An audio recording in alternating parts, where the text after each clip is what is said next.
Hey, everybody, you made it. Welcome to Bills by the Numbers, presented by FanDuel. Make every moment more. Coming up, the selection of Dalton Kincaid has the potential to shift the identity of the Bills' offense.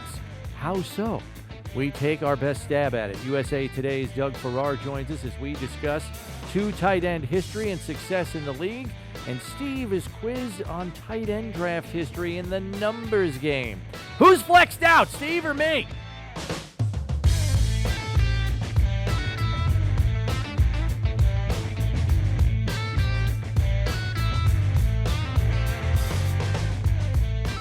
Pleasure to have you with us. This is Bills by the Numbers. Bills Wall of Famer Steve Tasker, Bills insider Chris Brown with you. And we're taking a look at Buffalo's offense, year two under Ken Dorsey. And while there are some intriguing new weapons in Deontay Hardy and Trent Sherfield, there are many who believe the team's top pick, Dalton Kincaid, is more likely than any of them to alter the identity of the Bills' passing game this fall.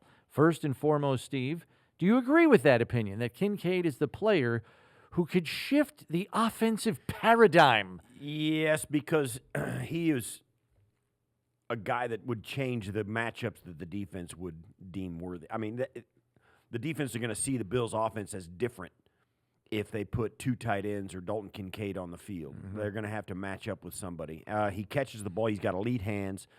His size becomes a problem because if they face up with him with a corner, his size is an issue for that guy, no matter who it is. There are no 6'4" corners around. Mm-hmm. That's going to be a problem for him. Whether they do it with a linebacker, whether they do it with a corner, whether they do it with a safety, it's all going to force the defense to adjust, and those adjustments are where they'll become vulnerable. I believe that while I am intrigued to see what roles Trent Sherfield and Deontay Hardy, who are other new additions, play in this offense, I don't see them as much more than role players. I think Kincaid, while we may not see it right away, has the potential to be a top two passing game weapon in the scope of this offense. And so I think because of the anticipated role that he will fill, even if not right away, but eventually in time here, yeah, I kind of do share that opinion. Yeah. I think he could alter the identity of this offense. I think one of the reasons he does is because like Sherfield or Hardy, those guys are just kind of more of the same kind of offense that the Bills have been running over the last 3 years. They're more of the same. Kincaid changes it a little more fundamentally and will make the offense appear different. Pre-snap, particularly. Yeah. And I think that's the one thing that he'll alter it and have more of an effect than those other guys would. With Sherfield and Hardy, you're kind of taking out one part and putting another part just like it in. Mm-hmm. No matter, just change the names. Kincaid's not that. Yeah. We've heard Brandon Beane explain that Kincaid will be the F tight end or the flexed out tight end, while Dawson Knox will be more the traditional Y tight end attached to the line. Some people believe this will reduce Knox's involvement in the passing game even more. And we've heard Bills fans on our daily show, One Bills Live, basically say, well, they don't target the tight end enough at all to begin with when they had only Knox. So now there's this concern that Knox's involvement in the passing game will be almost non-existent. So where do you come down on that? Do you think Kincaid's addition dramatically impacts Knox's involvement in the passing game? Maybe. It may be one more guy that they spread out the targets to. But, when Dalton Kincaid comes into the game, somebody's got to come off. So the net gain or loss will be on Dalton Kincaid, not so much on Dawson Knox or anybody else. And it'll be on, Ken Dorsey a little bit. But I don't think it'll be significant enough to where, Dawson Knox is going to be felt like you're going to feel like he's replaceable. And plus, even if he does get fewer targets, there's still plenty of room for him to be at least as impactful as he has been in the past years because, catch ratios and all of that stuff. Plus the fact that, he's going to get more favorable matchups. There may be some games where he isn't, in fact, more impactful than he's been in the past. Yeah, I would tend to – I think there's a misnomer as to what Dawson Knox's role has been in this offense. I think people lament this, that, oh, he doesn't get enough targets, he should be more involved. All I'm going to say is this. I think you have to look at Dawson Knox as more of a touchdown target, not a volume receiving target. And if you do that, you're going to be pretty happy with what you see. Right. The guy had 9 touchdown receptions 2 seasons ago in 2021. I don't think he had quite that many this past year, but he did have 5 touchdowns in 5 of his last 6 games, counting the playoffs. The guy is a red zone touchdown scoring target. And I think you have to look at him now that way more than ever with Kincaid in the lineup. I think Kincaid is going to be the volume target, but I don't think it takes away from Dawson Knox being a touchdown target in the scope of this offense. In fact, I think it enhances his ability to be a touchdown target because you get down there in the red zone, you want to go 12 personnel, 2 tight ends. Now you got a 6'3.5" Dalton Kincaid who runs like a deer and can get separation, and you got Dawson Knox who you can post up somewhere, anywhere in the end zone and still throw it to him. So to me, I think it makes it better if you understand who Dawson Knox is in this offense, which for me, in my opinion, is a touchdown target, not a volume target. Yeah, I think they're, at the very least, they're tweaking an offense that's already very, very good. And I don't think they're going to throw everything out to make room for just 12 personnel. They were extremely effective offensively last year. Certainly, they're playing in a tough league, and there were times when teams made it tough on them, and it was a heavy lift. But they were still extremely effective. Yeah. I would expect them to be that effective, if not more so, than that this year. Knowing traditionally, in the McDermott era, how much the Bills take their time in putting rookies on the field, make them earn it, if you will, do you think that Kincaid could be an exception to that rule, knowing that the rest of the division has closed the gap on Buffalo, and maybe there is this greater need to diversify the offense, and Kincaid would seem to be the best way to do that? I think that's up to Kincaid a little bit, and it's also up to Hardy and Sherfield as well. I think what will happen is they're going to put their best guys on the field, and if Kincaid's one of them, he'll be out there. It's up to him to prove that in training camp in the preseason. If Sherfield proves that he's out there, if Hardy proves that he's out there instead of Kincaid, or instead of Gabe Davis or whatever, they're going to find their best players and their most effective matchups and put those guys on the field. And when you get a good team that has the depth that Buffalo has, you will find times when it will rotate as to who's on the field the most during a game because of the defense they're playing and the personnel they field. If the Bills feel they've got a better matchup in one personnel group, you can bet that Kincaid will be out there, or Hardy or Sherfield will be out there. I'm not going to get caught up in saying all of a sudden, we're going to run 12 personnel and, going from last in the league to running it to first in the league. I'm just saying this: the best offensive combination that gets the most consistently against the most opponents is going to be the one we see. Yeah. And Dalton Kincaid's going to have to earn his way into that. I agree with that. I'm trying to look at the recent history, and obviously it took a long time for Khalil Shakir and for James Cook to get respectable playing time on offense. It took until the second half of the season and even the latter stages of the second half of the season before we saw appreciable snap counts for Cook and Shakir, who I think by the end of the season proved they were more worthy of playing time than people like Devin Singletary and Isaiah McKenzie.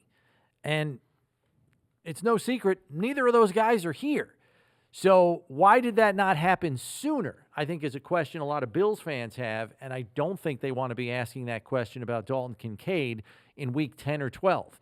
If the guy can make a difference, you got to put him on the field. The Chiefs had to do that last year on the defensive side of the ball chiefly, no pun intended, and they had to start 3 rookies in their secondary. They took some lumps early, but by the end of the season, those guys were making plays that changed the course of playoff games and helped propel them to a Super Bowl. I just think the Bills are getting to that point, too, where they're going to have to lean on some younger players maybe more than they have in the past if they want to get to where they want to get as a team. Yeah, they had some real success signing veteran free agents and leaning on those guys in the crunch. Cole Beasley, John Brown, for two prominent examples. I think you're right. I think they're getting to the point now where they're going to – I don't think they're going to pivot completely, but they're going to give those guys a chance. And I think because of the roster, because of the finances of the league, where their salary cap has been, the guys who they have developed and drafted and now had to pay, cheap labor is a real thing. And I think these guys that they're bringing in on these draft classes may be pressed into service a little faster than they otherwise would have. But I don't know that that's set in stone yet. They still continue to sign a lot of guys to one-year deals. I mean, look at their defensive line and where they stand with their contracts. You could make that argument that maybe it's time, and we've always thought that the Bills were maybe a year behind where the Chiefs are in their build or in their kind of their roster development and where their evolution of that roster is and how the finances go with all the guys and the stars that they have to pay and the guys that they wish they could pay. So I think maybe they will at some point get to that place where, you know what, we got no choice. We got to play more of these rookies, or this particular rookie is going to get a better shot than we have been able to give in the past. Once again, though, I think it all comes down to the football that they play in between the lines. And that's true. They're not going to put a guy out there that's not ready. It's always coach's number one concern is, can I trust the player? Yeah. And the player has to prove to the coach that they can be trusted. But I think also what has to be factored in is, does this player, when they are on the field, make our offense more potent, our defense more successful, whatever the phase of the game you're talking about is?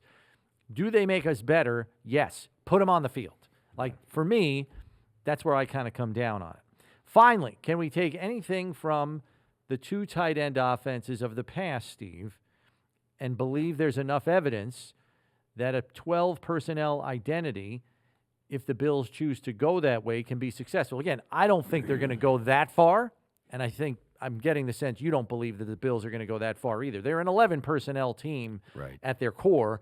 And with the success they've had in recent years, there's no reason to change that.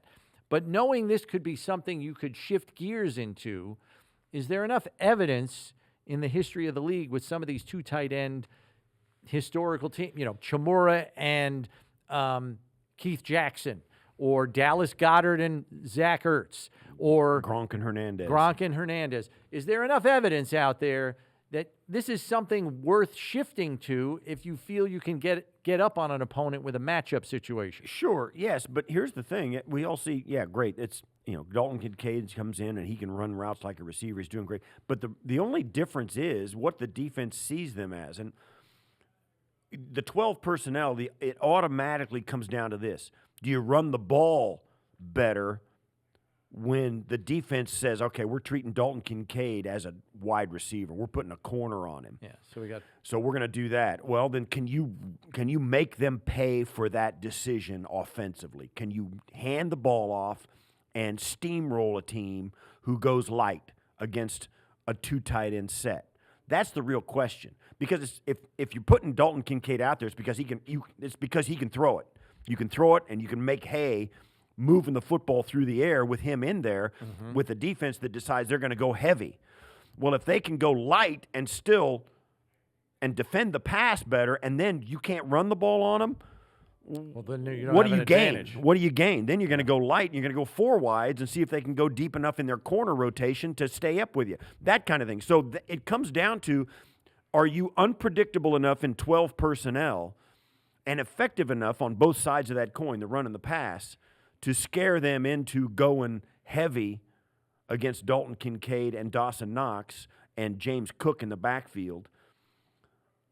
Do you scare them enough in that they go heavy and you can exploit them with the pass, or do you not scare them enough with that? I don't think it will be the identity of their offense. I think it is something that they can turn to in a given week against a given opponent.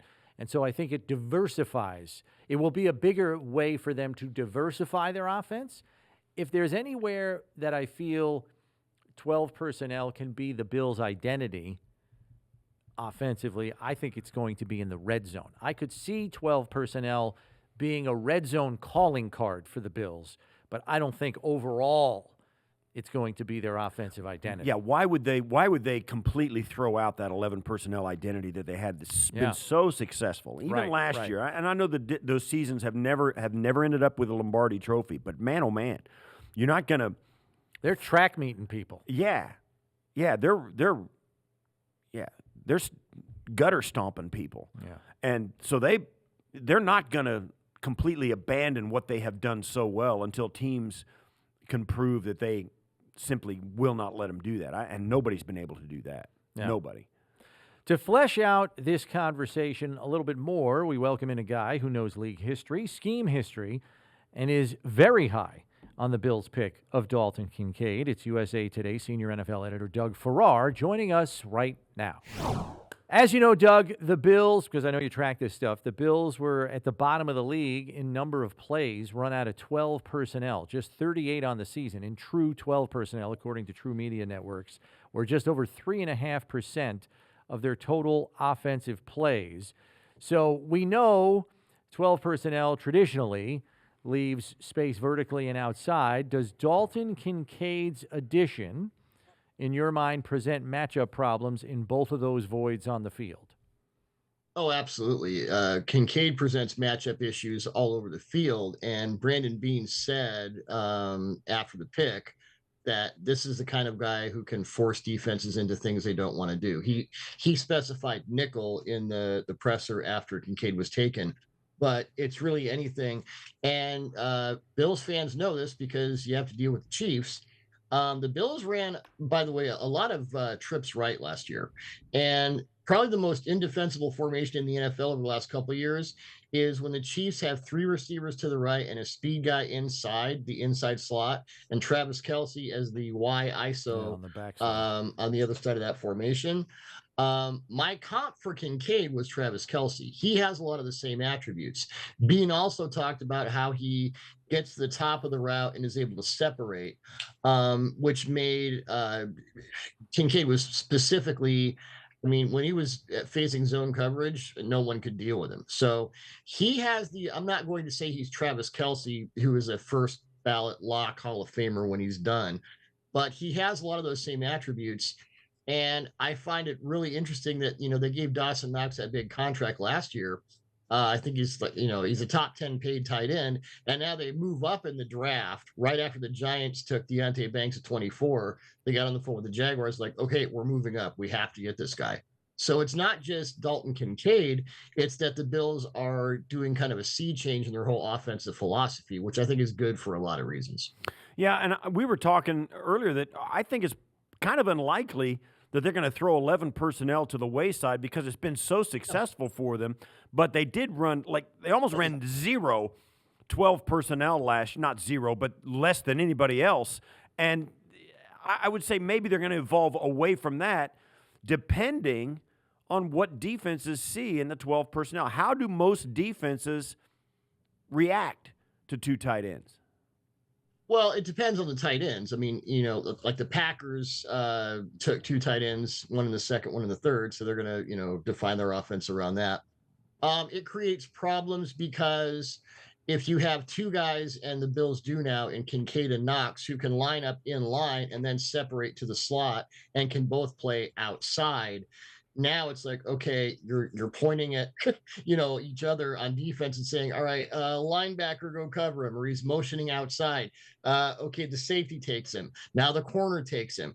If you're in zone, and it's why Kincaid was so good in zone, when he's moving around that formation pre-snap and he's not where you expect, it's a real problem. So now in Knox and Kincaid, the Bills have two guys who can present those issues. And it's different with tight ends than it is with receivers, as you guys know, because if he's in line, well, maybe he's blocking. You don't really look at that with most receivers. I mean, to any large degree. So in this case, you have two guys who can block decently. I mean, that's not why you get a Kincaid. It's not why you pay Dawson Knox that much. But tight ends create specific matchup issues for defenses. And when they start to move around and start to do different things in the formation, it changes the rules. And then all of a sudden on defense, instead of just being able to go, you have to think. you have to hesitate. You can't really react the way you want. And that's why these kinds of tight ends, the Kelseys and the Gronkowskis and, all those guys over the years have been so effective. Yeah, we've gotten feedback from Bills fans who are genuinely concerned that the extension for Knox will not get the bang for its buck because his volume of targets are going to go down with Kincaid in the lineup.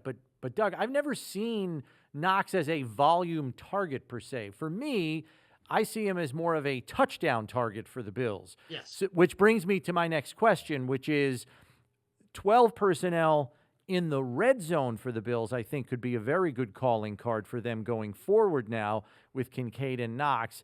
How do you kind of see that taking shape for them down in that area of the field specifically? Yeah, if you guys are familiar with Cameron Brate, who was with the Buccaneers for a while, I mean, he didn't blow you away, but in the red zone, he was just a touchdown magnet. I mean, Yeah. certain guys just have that ability. And when you're 12 personnel in the red zone, again, specific attributes, tight ends, they're bigger guys. They're taller, they're wider. They understand how to, so many basketball players have been great tight ends. They know how to body people out subtly in short zones to not get that flag. They know how to win at the high catch point. They will just beat you up. You can't, the ideal tight end is someone who is too big for a corner or a safety to cover and too fast for a linebacker to cover. That's the profile you want. I think Kincaid fits that. And whether he's a volume target, I don't know. I mean, the Bills are going to throw the ball a lot. They're going to throw the ball to a lot of people. So volume is a relative thing. But I think, especially in the red zone, as you said, that's where the value of those types of guys really pays off. I mean, I was watching Michael Mayer, who went to the Raiders in the second round. And I mean, he's not athletically impressive. He's not going to, whoa, he's so explosive. Look at him. But in the red zone, that guy's he's creeping death because you can't cover him. Yeah. So, and last time I checked, it is important to score touchdowns in the National Football League. So, yeah, I would worry more about scoring than volume. What do you think the ideal ratio is? And I know it's all about specific attributes. We haven't even seen Dalton Kincaid, take the field in an NFL game yet. What is if you look around the league, who seems to get that right, that mix between 12 personnel and 11 personnel? And why is it that some teams can get it and other teams, even if they draft guys left, right and left, they can't get it right? I think you have to know this applies to anything, any player at any position. You have to match your scheme to your personnel. I really like what the Chiefs did with their tight ends last year. They were second behind the Ravens in 12 personnel. They led the league in 13 personnel with 3 tight ends. That's not what you think of when you think of the Kansas City Chiefs. Yeah. But they had Kelsey, they had Noah Gray. They had these guys that could sort of move around and do different things. And it wasn't just, aligned or slot, or, they would do the Chris Cooley style H-back thing with different guys. And it's putting people in different positions. So now you've got, think about this. You put Kincaid as the Y-ISO on the left side. You have Trips right, which the Bills run a ton, like I said. So what if Knox is one of the slot guys? And Bean doesn't, he compared Kincaid to Cole Beasley. And Kincaid is like 3 times the size of Cole Beasley, but it was, winning at the top of the route and things like that. So I think with the Bills, I think that statement from Bean kind of set a tone of, well, we don't really necessarily think of them as tight ends or receivers. They're targets. They're opportunities for Josh Allen. So I think the Bills are really trying to blur the line between this position and that. Yeah, kind of like a tight receiver. So with that in mind, yeah. Doug, this is my last question that I got for you, and it might be a little misguided in light of what you just said, but we know there's been a long history of teams that have employed 2 tight end groupings as a significant part of their offensive identity, whether it's Chimura and Jackson with the Packers in the 90s, Gronk and Hernandez, Ertz and Goddard, Witten and Fasano in Dallas. We can run down the list. Hayden Hurst and Mark Andrews, et cetera, et cetera, et cetera. Some have had more success than others, clearly. Which of those tight end combinations do you believe Knox and Kincaid could most resemble? I think I would bring up, and they're not, Gronk and Kincaid are not the same types of players, but I think in the way they're utilized. there was a little bit of time with the Buccaneers where you had Rob Gronkowski and Cameron Brate. And Brate and Knox are very similar, as we discussed. Gronk was more the volume target, the kill zone coverage guy. I would also point to the Chiefs. Everyone with the Chiefs loves Noah Gray. Like, no one knows who he is. They just love him. That's why they ran so much 12 and 13, because they had him. And obviously you have Kelsey, who's one of the best tight ends ever. The Ertz Goddard thing could be a little informative, although neither one of these guys are really blockers. You know, it through time, you know, like Gronk and Hernandez, then Hernandez was the explosive guy and Gronk was more the blocker. And Gronk was one of the best blocking tight ends ever. People don't talk about that. So I would say the one that comes up really in my mind right away is that Gronkowski and Brate, where you have one guy who could just win all over the field, and then you have one guy who's really the red zone focus. And I think maybe some of the problem with drops with Knox last year, maybe they were asking to do too much for his skill set, which is considerable. His skill set is, I'm not, you know, denigrating the player, but then you bring in Kincaid, and Kincaid can take some of the pressure off Knox. So maybe it would be like, you know, asking Cameron Brate to do too much. Then you bring in Gronk, and it's like, okay, that's a totally different story.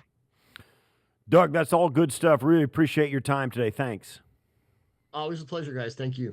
Good conversation there with Doug. Hey, we are brought to you by FanDuel, an official partner of the Buffalo Bills. Download the app today and make every moment more. The app is easy and simple to use with generous promotions offered every day, safe and secure with the best-in-class customer service, and your winnings paid out in as little as 2 hours. We pivot now to the numbers game, where we test Steve's mental processes, and this time we dive into Bills tight end draft history, NFL tight end draft history at large. No shot at this. I think I try to steer these questions in a direction where you at least have a fighting chance, Steve. As you know, Dalton Kincaid taken in the first round by the Bills with the 25th pick. He was the only tight end taken in round 1 this spring. So we are quizzing you on tight ends who were taken in round 1. 2021, Steve, was the last time a tight end was taken in round 1. It also marked the highest a tight end has ever been taken in the draft. Can you name that tight end? Kyle Pitts. There you go. Look at that. A layup right out of the gate, 1 for 1. He was also the only tight end taken in the first round in 2021. Question number 2. In 2019, 2 tight ends came off the board in round 1. One was taken by the Lions with the 8th pick before the Bills took Ed Oliver, and then at pick 20, the Denver Broncos took the other. Can you name either one of those tight ends? TJ Hawkinson. That would be correct, Steve. Very well done. You want to take a stab at the other one? Denver Broncos. Broncos took, I can't get that one. He is no longer on that team. I can't remember. He was part of the Russell Wilson trade last year. Oh, yeah, now he's in Seattle, and I can't tell you his name. Noah Fant. Noah Fant. That's his name. Yeah, that rings a bell. Both of those guys are Iowa guys, right? Was Noah Fant out of? Yeah, Yes, they were that's both correct. out of Iowa, That's too. correct. Hawkinson and Fant. Both first rounders in the same year. That's a calling card for the Hawkeyes. Yeah. Question number 3. In 2018, the Baltimore Ravens picked a tight end with the same exact pick as the Bills had this year, number 25 overall.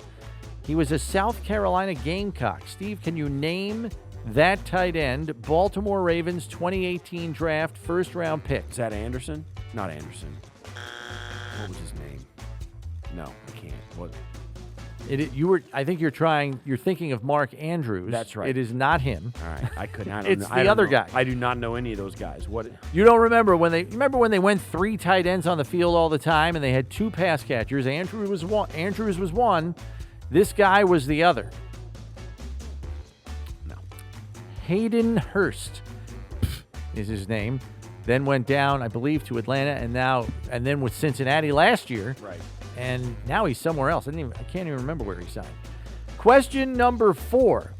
In 2017, Steve. Oh, my gosh. There were 3 tight ends who went in the first round. One went to Tampa Bay. Another went to the Giants. And the last went to the Browns. One of them actually spent an offseason on the Bills roster. Can you name any one of them? That was O.J. Howard. There you go. There's one. The Giants, no, the Tampa Bay guy. That was the Tampa Bay guy. Yes. Who was the other one? The other two teams? Giants and the Browns. Can you name all of the 3 first-round tight ends in the 2017 NFL Draft? No, I got O.J. Howard. That's the only one I can The get. other one, I'll give you the initials of these 2 other players. One of them is E.E., and the other is D.N. E.E.? Yeah. Little alliteration there. I have no idea. He was an athletic guy, Ole Miss. No.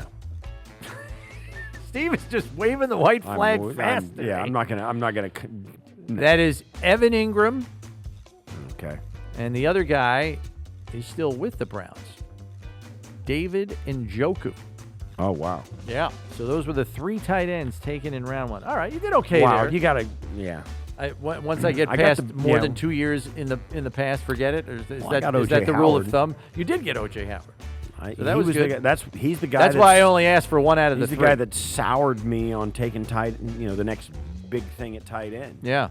Because Well, he was the next big thing. let's hope So is- Dalton Kincaid changes your mind again. So is Pitt. So is the guy Pitts down in Atlanta. Same thing. I mean, he's a good player. Yeah, he had a good season. But it's hard, man. That's a hard position to exploit. Time for us to dive into our one burning question. What do we believe, Steve, is a realistic catch total for Dalton Kincaid for his upcoming rookie season? I think it'll be 40 or fewer catches. 40 or fewer. So you're Yeah. taking the under from 40. Yeah. Yeah. I think it'll be below that. He's with 2 tight ends, with Steph Diggs and the target ratio, and trying to get on the field and get acclimated. Maybe even if he finishes with a flurry, it's like a couple, 3, 4 catches a game. He may have one game where he has 5 catches, but he'll have a couple of games where he has none. That kind of thing. Okay. I'm a little bit more optimistic. I had him somewhere between 45 and 50. I kind of see him catching fire down the stretch where they've completely come around to identifying his role in the offense. And I think he will make some plays that will convince them we got to go and we got to utilize this guy more. So I think somewhere around 45 to 50 is where I come down on Dalton Kincaid. Our closing figure deals with teams that lined up in 12 personnel more than the rest of the league. The top 4 teams that called plays, easy for me to say, utilizing 12 personnel more than any other team, were in order 1 through 4, Denver, Green Bay, Seattle, and Kansas City.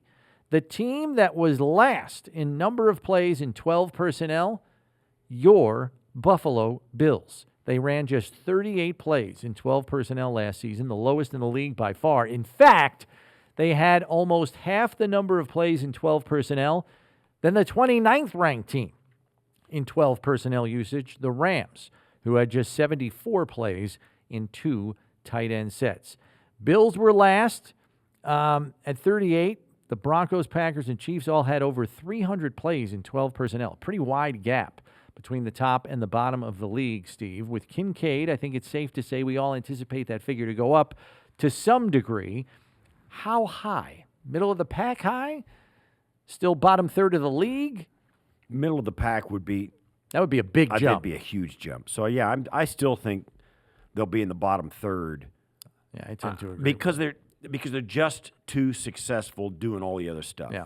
And I would say as well that even out of 11 personnel, they'll be more effective in the run game with James Cook in the game, with his athleticism, both in the throwing and the passing. So there's not going to be any reason for them to scrap the 11 personnel and its effectiveness totally. In fact, I still think they're going to be an 11 personnel team. Probably. So, yeah, I think the bottom third of the league, just, get into the conversation for having teams like people notice when there's 2 tight ends on the field. Now, they could catch fire and all of a sudden they become a 12 personnel team, but I would be really surprised if that happens. Right. I think some people are seeing what the Chiefs did last year, very high in 12 personnel usage last year, 4th in the league, and they say, oh, maybe the Bills are going to try to do that. We shall see. That's all for us this time around. Be sure to subscribe on whatever podcast platform you use so you know when the next episode is up. And remember, when you need to know about the Bills, you need to check Bills by the numbers. For Steve Tasker, I'm Chris Brown. Thanks for listening. We'll catch you next time, everybody.